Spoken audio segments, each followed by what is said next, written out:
എല്ലാവർക്കും മറ്റൊരു വീഡിയോയിലേക്ക് സ്വാഗതം. ഇന്ന് ഹിന്ദി പബ്ലിക് എക്സാം 2025 മെയിനായി ചോദിക്കുന്ന ചോദ്യങ്ങളാണ് ഇവിടെ കൊടുത്തിരിക്കുന്നത്.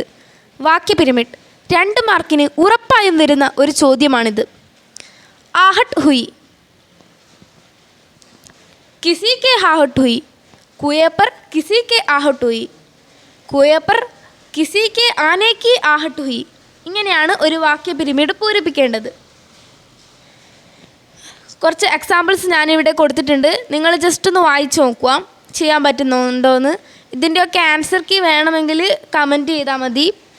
ആൻസർ കീ ആയിട്ടൊരു വീഡിയോ ചെയ്യാം. പിന്നെ വരുന്ന ഒരു പ്രധാനപ്പെട്ട ക്വസ്റ്റ്യനാണ് സഹി മിലാൻ കരെ. അപ്പോൾ ഈ ഒരു ക്വസ്റ്റ്യൻ നോക്കാം. മേ തോ ഗാ നഹി സക്ത, അത് ബൂഡാ മല്ലാഹ് കൈകൂപ്പിക്കൊണ്ട് പറഞ്ഞതാണ്. അതിൽ ശരിയായ പോയിന്റ് ബൂഡാ മല്ലാഹ് ഹാത്ത് ജോഡ്കർ ബോല. രാത് കോ 11 के बाद हम लोग घूमने निकले, അതാണ് ശരിയായത്. तीसरे गज़ल सुनाकर वह खामोश हो गए. घर से चलते समय कुछ निश्चय नहीं किया था. ഞാൻ ഇപ്പോൾ വായിച്ച പോലെയാണ് അതിൻ്റെ ശരിയായ ജോഡി. ടെക്സ്റ്റ് ബുക്ക് നന്നായിട്ട് വായിച്ചാലേ ഇങ്ങനത്തെ ക്വസ്റ്റ്യൻസിനൊക്കെ ആൻസർ ചെയ്യാൻ പറ്റുള്ളൂ. അപ്പോൾ ഇതൊക്കെ ഒന്ന് നോക്കി വെക്കുക, ഇങ്ങനെ പരീക്ഷയ്ക്ക് സിമ്പിളായിട്ട് ചെയ്യാൻ പറ്റും. ഇവിടെ വേറെ ഒന്ന് കൊടുത്തിട്ടുണ്ട്. ബസന്ത് ഫൂൽദേയ് കാ त्योहार लेकर आता है, अंतिम दिन सामूहिक बोझ बनाया जाता है, पहाड़ी सड़कें गाड़ियों से भर जाती है, औंजी चौधी गीत गाते हैं. ഇനി സഹി പ്രസ്താവന ചുൻകർ ലിഖെ. ഇത് മെയിനായിട്ട് വരുന്നൊരു ക്വസ്റ്റ്യൻ തന്നെയാണ്. ഇത് 4 മാർക്കിനോളാണ് ചോദിക്കുന്നത്. ഇപ്പോൾ ഇതിൻ്റെ അകത്ത് ബ്ലാക്കിൽ അണ്ടർലൈൻ ചെയ്തത് കറക്റ്റ് ആൻസറാണ്. ഇത് ജസ്റ്റ് ഒന്ന് വായിച്ച് നോക്കുക. 4 മാർക്കിന് വന്നില്ലെങ്കിൽ സിമ്പിളായിട്ട് ആൻസർ ചെയ്യാൻ പറ്റുന്ന ഒരു ക്വസ്റ്റ്യൻ കൂടിയാണിത്. ഇനി നമുക്ക് ഡിസ്കോസസിൽ നോക്കാം. വാർത്താലാപ്, സംവാദ്, ബാത്ചിത്ത്, ഇത് 3ഉം കോൺവെർസേഷന് ആണ് ഉദ്ദേശിക്കുന്നത്. ഒരു ഉദാഹരണത്തിനൊരു കോൺവെർസേഷൻ നോക്കാം. ഹമാരാ സൗദാ താ ഗേൽഖണ്ഡി മേ ഗാനെ കി അദലാ ബദലാ की. इस प्रसंग को लेकर मोरपाल और मिहिर के बीच का संभावित वार्तालाप कल्पना करके लिखिए. മിഹിറിൻ്റെയും മോർപാലും ഫുഡ് എക്സ്ചേഞ്ച് ചെയ്യുന്ന സമയത്തുള്ള ഒരു കോൺവെർസേഷനാണ് എഴുതേണ്ടത്. മോർപാൽ, അരെ യാർ ക്യാ ഹം ഖാനെ ഖായേ? മിഹിർ, हाँ मुझे भी भूख लगती है. मोरपाल, आज क्या लाए है तू? मिहिर, राजमा चावल. मोरपाल, आज भी? मिहिर, हाँ. मोरपाल, राजमा मुझे बहुत पसंद है. मिहिर, तू क्या लाया है? मोरपाल, थोड़ा छाछ और क्या? मिहिर, छाछ मुझे बहुत पसंद है. मोरपाल, छाछ तेरी कमजोरी है ना? मिहिर, कल टिब्बा भर के छाछ ले आना. मोरपाल, हाँ माँ से कह दूँ. मिहिर, चलो हम खाए. ഇനി പരീക്ഷയ്ക്ക് വരാൻ സാധ്യതയുള്ള കുറച്ച് സന്ദർഭങ്ങൾ ഇവിടെ നോക്കാം. ഇത് നിങ്ങളെല്ലാം ഒന്ന് വായിച്ച് നോക്കി. സന്ദർഭം ടെക്സ്റ്റിൻ്റെ അകത്ത് ഉണ്ടാവും, അതൊന്ന് വായിച്ച് നോക്കുക. അഥവാ ഇനി ഇതിൻ്റെ എന്തെങ്കിലും ആൻസർ വേണ്ടിക്കൽ ഏതാണെന്ന് വെച്ചാൽ കമൻറ്റ് ചെയ്യുക. അതിൻ്റെ ആൻസർക്ക് എത്രയും പെട്ടെന്ന് അപ്ലോഡ് ചെയ്യുന്നതായിരിക്കും. പട്കഥയാണ്. പട്കഥേൻ്റെ ഒരു ഉദാഹരണമാണ് ഇവിടെ കൊടുത്തിട്ടുള്ളത്. പട്കഥ എഴുതുമ്പോൾ ശ്രദ്ധിക്കേണ്ട കാര്യം, ആദ്യം ദൃശ്യ ഏക്ക് എഴുതണം. അത് കഴിഞ്ഞിട്ട് സ്ഥാനം, എവിടെയാണ് സംഭവം നടക്കുന്നതെന്ന്, സമയം എപ്പാണ് നടക്കുന്നതെന്ന്, പിന്നെ കഥാപാത്രങ്ങൾ ആരെല്ലാം എഴുതണം, അവരുടെ വയസ്സറിയെങ്കിൽ അതും, പിന്നെ വസ്ത്രധാരണ അറിയെങ്കിൽ അതും. അത് രണ്ടും അത്ര ഇമ്പോർട്ടൻ്റ് അല്ല, അഥവാ അറിയെങ്കിൽ നിങ്ങൾക്ക് എഴുതാം, അത്രയേ ഉള്ളൂ. പിന്നെ എഴുതേണ്ടത് സന്ദർഭമാണ്. സന്ദർഭം ബ്രാക്കറ്റിലാക്കിയിട്ട് എഴുതുക, അല്ലെങ്കിൽ ദൃശ്യകാ വിവരണം എന്ന് പറഞ്ഞിട്ട് എഴുതുക.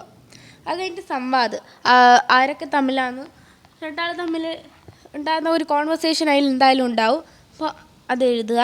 അതിൻ്റെ അകത്ത് അവരുടെ ഇമോഷൻസൊക്കെ എഴുതണം. സന്തോഷം, സങ്കടം, ദേഷ്യം ഉണ്ടെങ്കിൽ അതൊക്കെ എഴുതണം. അത് കഴിഞ്ഞിട്ട് എല്ലാം കഴിഞ്ഞിട്ടാകുമ്പോൾ ദൃശ്യ സമാപ്തി എന്ന് പറഞ്ഞിട്ട് ക്ലോസ് ചെയ്യുക. അടുത്ത ഡയറിയാണ്. ഡയറി എഴുതുമ്പം മെയിനായിട്ട് ഡേറ്റ് വേണം, പിന്നെ മാസത്തിൻ്റെ നമ്പർ, പിന്നെ വർഷം, അത് പിന്നെ ഏത് ദിവസമാണെന്ന് ഉള്ളതും കൂടി. ഇപ്പോൾ ഇവിടെ കൊടുത്തിട്ടില്ലെങ്കിൽ ഇത് ഗുഡ്ലീൻ്റെ പേര് കാർഡിൽ വരാതെ ദിവസം ഗുഡ്ലി എഴുതുന്ന കത്ത്. ആജ് ദീദി की शादी की कार्ड छपकर जाई, मैं बड़ी उत्सुक थी। कार्ड पर सिर्फ मेरा नाम नहीं था। ताऊ जी से शिकायत की। उनका कहना था कि अपने घर की चोरियों का नाम कार्ड पर नहीं छपते। मैं यह मानने को तैयार नहीं थी। अंत में माँ ने कार्ड पर मेरा नाम लिखा दिया। क्या इस प्रकार का विवेचन ठीक है? लड़की को अपने घर में कार्ड अधिकार नहीं है। मैं इसके विरुद्ध आवाज़ उठाऊंगी.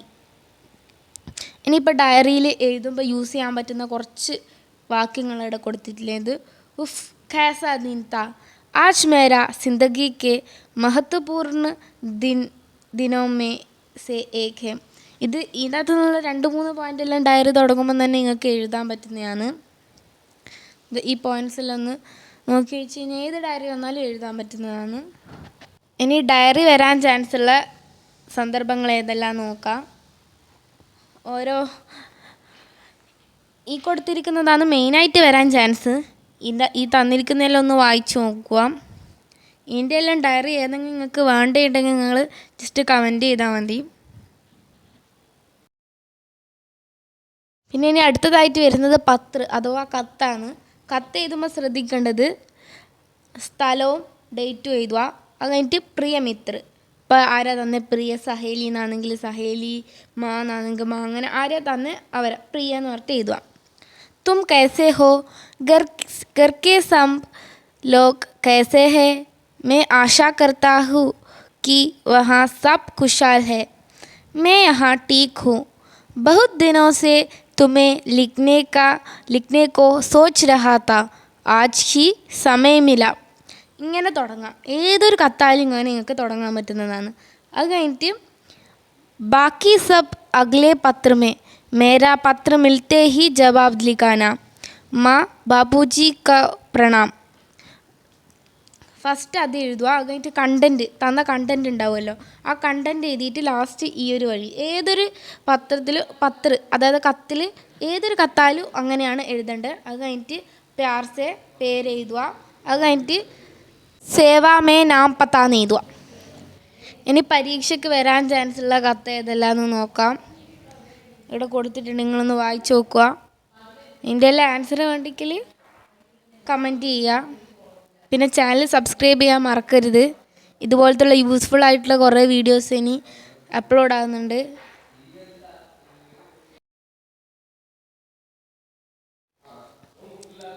ഇനി അടുത്ത മെയിനായിട്ട് വരുന്നത് പോസ്റ്ററാണ്. ഇവിടെ ഒരു പോസ്റ്റർ കൊടുത്തിട്ടുണ്ട്. ഠാക്കൂർ കാ കുവ എന്ന് പറയുന്ന കഥ. ഠാക്കൂർ കാ കുവേൻ്റെ സ്റ്റേജ് പ്രോഗ്രാമിൻ്റെ ഒരു പോസ്റ്ററാണിത്. അപ്പോൾ ആദ്യം തന്നെ സ്കൂളിൻ്റെ പേര് ABC സ്കൂളിൽ തന്നെ നിങ്ങൾക്ക് കൊടുക്കാം. പിന്നെ ഏതാ സ്ഥലം, ഇവിടെ വയനാടുള്ള ഇഷ്ടമുള്ള കൊടുക്കുക, കണ്ണൂർ, കാസർഗോഡ് അതൊക്കെ കൊടുക്കുക. പിന്നെ ഠാക്കൂർ കാ കുവ ഹെഡിങ് കൊടുക്കുക. നാടകം കാ മഞ്ചീകരൺ. അത് കഴിഞ്ഞിട്ട് ഡേറ്റ് എഴുതുക. പിന്നെ സമയം നടക്കുന്നത് എപ്പോഴാണ് എഴുതുക. പിന്നെ എവിടെയാണ് നടക്കുന്നതെന്ന് എഴുതുക. അത് കഴിഞ്ഞിട്ട് സബ്കാ സ്വാഗത് എന്ന് എഴുതുക. പിന്നെ അവർ ക്ലബ്ബ് ഉണ്ടാവില്ലേ, ഏത് ക്ലബ്ബാണ്, ഹിന്ദി ക്ലബ്ബ് എന്ന് പറഞ്ഞിട്ട് എഴുതാം. പിന്നെ ഇത് വേറെ രീതിയിലുള്ളൊരു പോസ്റ്ററാണ് ഇവിടെ കൊടുത്തിട്ടുള്ളത്. ഒരു സന്ദേശം ഉള്ളൊരു പോസ്റ്ററാണ് ഇത്. നമ്മളെ ബാലാശ്രമത്തിനെതിരായിട്ടുള്ളൊരു പോസ്റ്ററാണ്. ഈ ഒരു മോഡൽ ക്വസ്റ്റ്യൻ തന്നെയാണ് പരീക്ഷയ്ക്ക് വരിക. എക്സാമിന് പോസ്റ്റർ ഈ ഒരു കുറച്ച് വിഷയങ്ങൾ കൊടുത്തിട്ടുണ്ട്. ഇതിനെ ആസ്പദമാക്കിയിട്ടാണ് പോസ്റ്റേഴ്സ് വരുള്ളൂ. അപ്പോൾ ഇതിൻ്റെ അകത്തു നിന്നുള്ള കുറച്ച് പോയിൻറ്റ്സ് നോക്കി വെക്കുക. മെയിനായിട്ട് ടെക്സ്റ്റ് വായിച്ചാൽ തന്നെ ഇതുപോലത്തെ കുറേ പോയിൻറ്റ്സ് കിട്ടും. ഇനി റിപ്പോർട്ടാണുള്ളത്. റെപ്പഡിൻ്റെ ഒരു ഉദാഹരണം ഇവിടെ കൊടുത്തിട്ടുണ്ട്. ഇത് വായിച്ച് നോക്കുക. റിപ്പോർട്ടിൽ മെയിനായിട്ട് ആദ്യം തന്നെ ഒരു ഹെഡിങ് എഴുതുക. അത് കഴിഞ്ഞിട്ട് എവിടെയാണ് നടക്കുന്നതെന്ന് എഴുതുക. അത് കഴിഞ്ഞിട്ട് എപ്പോഴാണ് നടന്നത്, എങ്ങനെയാണ് നടന്നത്, എവിടെയാണ് നടന്നത്, അതിനുള്ള എല്ലാ ഉത്തരം എഴുതുക. പിന്നെ ഏറ്റവും ലാസ്റ്റായിട്ട് നിങ്ങൾക്ക് എന്തെങ്കിലും ഒരു കോട്ട് എഴുതാൻ പറ്റുമെങ്കിൽ അതും കൂടി ഉൾപ്പെടുത്തുക. റിപ്പോർട്ട് വരാൻ ചാൻസ് ഉള്ള ഇതിൻ്റെ അകത്തുനിന്ന് രണ്ടെന്നുമാണ്. ഇനി ഒരു ക്യാരക്ടർ സ്കെച്ച്. ഇപ്പോൾ ഇവിടെ ഞാൻ ഗംഗീൻ്റെയാണ് ഉദാഹരണത്തിന് കൊടുത്തിട്ടുള്ളത്. അപ്പോൾ ക്യാരക്ടർ സ്കെച്ച് എഴുതുമ്പോൾ ആരെഴുതിയ ഏത് കഥയിലെ കഥാപാത്രമാണെന്ന് ആദ്യം എഴുതുക. എന്നിട്ട് ഇത് പ്രധാന കഥാപാത്രമാണെന്ന് എഴുതുക. പിന്നെ ഒരു കഥാപാത്രത്തിൻ്റെ വിശേഷണങ്ങളെല്ലാം എഴുതുക. ഇപ്പോൾ വരാൻ ചാൻസ് ഉള്ളത് ഗംഗീൻ്റെ വരാം. പിന്നെ കഥയിലെ ഓരോ സന്ദർഭം കൂടി അതിൽ കൂട്ടിച്ചേർക്കാം. മെയിനായിട്ട് ജോഗുവിൻ്റെയും അബ്ദുൽ ജബ്ബാറിൻ്റെയും മോർപാലിൻ്റെയും ചോട്ടുവിൻ്റെയും ഗുഡ്ലീൻ്റെ ബേലേൻ്റെ സാഹിലിൻ്റെ രൺവിജയ് ഓരോയിലാണ് മെയിനായിട്ട് വരാൻ ചാൻസ് ഉള്ള കഥാപാത്രങ്ങൾ. എല്ലാം ഒന്ന് നോക്കി പോവുക. ഏത് വന്നാലും എഴുതാൻ പറ്റുന്ന ഒരു രീതിക്കായിരിക്കണം. മെയിനായിട്ട് ഓരോ കഥേൻ്റെയും സമ്മറി പഠിച്ചു നോക്കുക. ഇപ്പോൾ ഇവിടെ കവിതേൻ്റെ ആശയമാണ് കൊടുത്തിട്ടുള്ളത്. ബച്ചേ കാം പർ ജാ രഹേ ഹെ. ഇത് ഷോർട്ടായിട്ടുള്ളതാണ്. ഇനിയിപ്പോൾ നമുക്ക് എക്സാമിന് കുറച്ച് ലൈൻസ് തരുമല്ലോ എൻ്റെ ഏതെല്ലാം വരീൻ്റെ എഴുതണ്ടേന്ന്. അപ്പോൾ ആ ഒരു വരി കൂടി ഇൻക്ലൂഡ് ചെയ്തിട്ട് അതിൻ്റെ ആശയം കൂടി ഇതിൽ ഉൾപ്പെടുത്തണം. അതുപോലെ തന്നെ ഒരു ഷോർട്ടായിട്ടുള്ള ആശയമാണ് അകാൽ ഓർ ഉസ്കെ ബാദിൻ്റെ. ഇതിൻ്റെ അകത്തെല്ലാം എക്സാമിന് എഴുതുന്ന വരീൻ്റെയും കൂടി ആശയം ഉൾപ്പെടുത്തിയാൽ മതി. ടൂട്ടാ പഹിയേൻ്റെ ആശയമാണിത്. ഇനി കുറിപ്പ് വരാൻ സാധ്യതയുള്ള ഭാഗങ്ങളും പിന്നെ മിഹിറിൻ്റെയും മോർപാലിൻ്റെയും തമ്മിലുള്ള താരതമ്യ കുറിപ്പാണ് ഇവിടെ കൊടുത്തിട്ടുള്ളത്. ഇനി ഓരോ പാഠഭാഗത്തു നിന്നുള്ള 1 മാർക്കിൻ്റെയും 2 മാർക്കിൻ്റെയും ക്വസ്റ്റ്യൻസ് നോക്കാം. ആദ്യം നമുക്ക് ബീർബഹൂട്ടി നോക്കാം. ബീർബഹൂട്ടി ഒരു കഹാനിയാണ്, അതാ കഥയാണ്. പ്രഭാതാണ് എഴുതിയത്. അതിലെ കഥാപാത്രങ്ങൾ ബേല, സാഹിൽ, ദുക്കാൻദാർ. फर्स्ट क्वेश्चन, कहानी में किस मौसम का चित्रण है? बारिश का. स्याही कहाँ से भरी जाती है? दुकान से. बच्चे कहाँ लगड़ी ढांग खेलते हैं? गांधी चौकी में. बेला और साहिल किस गांव में है? फुलेरा. बीरबहुटियों की विशेषताओं क्या क्या है? सुर्ख, मुलायम, गदबदी. बेला अगले साल कहाँ पढ़ेंगे? राजकीय कन्या पाठशाला में. साहिल अगले साल कहाँ पढ़ेंगे? अजमेर में. पास होने पर भी बेला और साहिल उदास क्यों थे? क्योंकि दोनों अलग अलग स्कूल जा रहे थे. बादल को देखकर दड़े को नहीं धुलाना चाहिए. दुकानदार ने ऐसा क्यों कहा? साहिल ने पेन में जो स्याही थी उसे ज़मीन पर छिड़क दी, लेकिन दुकान में स्याही ख़त्म हो गई थी, इसीलिए दुकानदार ने ऐसे कहा. मतलब है कि कोई को काम करने से पहले सोच विचार करना चाहिए. बारिशों से पहले की बारिश का एक दिन था. इसका मतलब क्या है? बेला और साहिल को अलग अलग स्कूलों में जाने पड़ता है. यह सोचकर दोनों दुखी है. उनकी दोस्ती ख़त्म होने वाली है, इसीलिए दोनों की आंखें से आंसू आ रहे थे. बेला का मन खराब हो गया. क्यों? सुरेंद्र जी ने बेला का बालों पंजा फंसाया. हताशा से एक व्यक्ति बैठ गया था. नरेश सक्सेना. हताशा से एक व्यक्ति बैठ गया था किसी की कविता है? विनोद कुमार शुक्ला की. हताशा में एक व्यक्ति बैठ गया था, टिप्पणी किसकी है? नरेश सक्सेना की. हताशा में एक व्यक्ति बैठ गया था, पाठ को संदेश क्या है? दो मनुष्यों के बीच मनुष्यता का एहसास यानी मानवीय संवेदन होना ज़रूरी है. जानकारियों ज़रूरी नहीं है. जानना शब्द का रूढ़िग्रस्त अर्थ क्या है? व्यक्ति के नाम, पते, उम्र. जानने का असली आधार क्या है? एक व्यक्ति का उसका हताशा निराशा समझना. टूटा पहिया. टूटा पहिया किसका प्रतीक है? लघुमानव, आम जनता का. अपने पक्ष को असत्य जानते हुए भी किसका पक्ष असत्य का है? कौरव का. अभिमन्यु किसके पक्ष में था? सत्य की. अकेली निहारती आवाज़. किसकी आवाज़ अकेली है? अभिमन्यु की. यह कविता कौन सा पौराणिक प्रसंग की याद दिलाती है? महाभारत युद्ध में अभिमन्यु बंद की. അടുത്തത് അയാം कलाम के बहाने। मिहिर का साथी कौन था? मोरपाल। मिहिर और मोरपाल के बीच का सौदा क्या था? गाने की अदला बदला का। आयाम कलाम फिल्म में मुख्य पात्र कौन कौन है? छोटू और रणविजय। छोटू का सपना क्या था? स्कूल जाना और राष्ट्रपिता पति कलाम का बनाना। छोटू कहाँ काम करता है? बाटीसा का चाय की गड्डी में। रणविजय कौन का बेटा है? ठाणी के राण का बेटा। हम नाम का मतलब क्या है? समान नाम वाला। मोरपाल के लिए स्कूल में बिताया समय अपने जीवन का सबसे अच्छा समय था। इससे अपने क्या समझा? घर में उसे कड़ी मेहनत थी, स्कूल में उसे खुशी मिलती थी। स्कूल में वह बच्चा बन सकता था, दोस्तों के साथ पढ़ाई और खेलकूद कर सकता था। लेकिन छोटू सिर्फ छोटू होकर जीना नहीं चाहता था। इसका मतलब क्या है? छोटू चाय की दुकान में काम करने वाला लड़का है। वह होशियार है। उसका सपना था स्कूल जाना, राष्ट्रपति कलाम का बनना और अपना पैरों पर खड़े हो जाना। ठाकुर का कुआं। कहानी प्रेमचंद। गंगी प्रतिदिन शाम पानी लिया करती थी। क्यों? घर में कुआं नहीं थी। कहानी में चर्चित सामाजिक समस्या क्या है? जाति प्रथा। सिर्फ ये बदनी नहीं बर सकते। यह बदनी कौन है? निम्न जाति के लोग। गंगी ठाकुर के कुएं से पानी ले नहीं सकती थी। क्यों? क्योंकि गंगी निम्न वर्ग की പ്രതിനിധി है। ബാക്കിയുള്ള ചാപ്റ്റേഴ്സിൻ്റെ വൺ വേർഡ് ഇങ്ങനെ ഇവിടെ സ്ക്രീനിൽ കൊടുത്തിട്ടുണ്ട്. ഇതെല്ലാം ഒന്ന് വായിച്ചു നോക്കുക.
ഇനി പരീക്ഷയ്ക്ക് ചോദിക്കുന്ന അർത്ഥം ചോദിക്കും.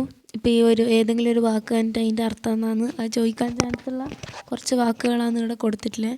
ഇനി പിന്നെ പോസ്റ്റേഴ്സിൻ്റെ കുറച്ചും കൂടി ഒരു മോഡൽസ് ഉണ്ട്, അതും കൂടി ഒന്ന് കാണിച്ചു തരാം. മാതൃകാ പോസ്റ്റർ നോക്കുക.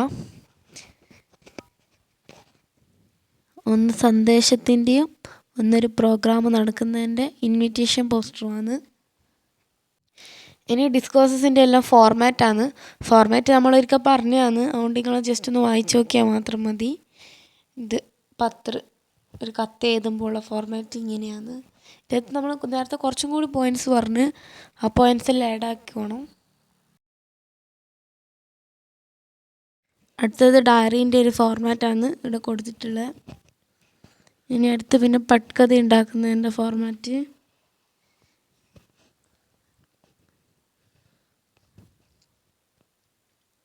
പിന്നെ റിപ്പോർട്ടിൻ്റെ ഫോർമാറ്റും.